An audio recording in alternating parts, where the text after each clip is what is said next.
The book of Job is a part of a section of scripture that wrestles with some of the big questions about life, like how does life work?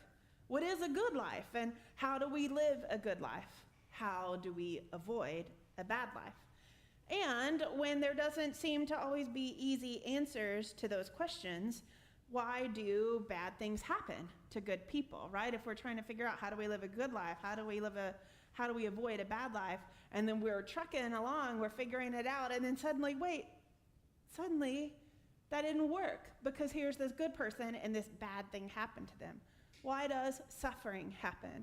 Why do tragedies happen?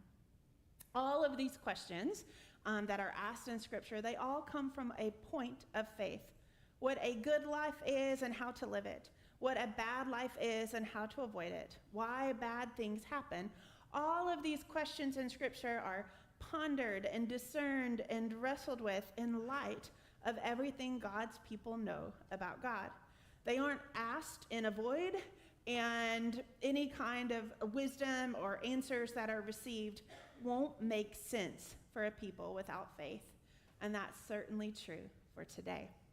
We find that in our scriptures. Job and his well-meaning but small-minded friends have been debating for by now 36 chapters about suffering and wisdom and justice. Why is Job suffering?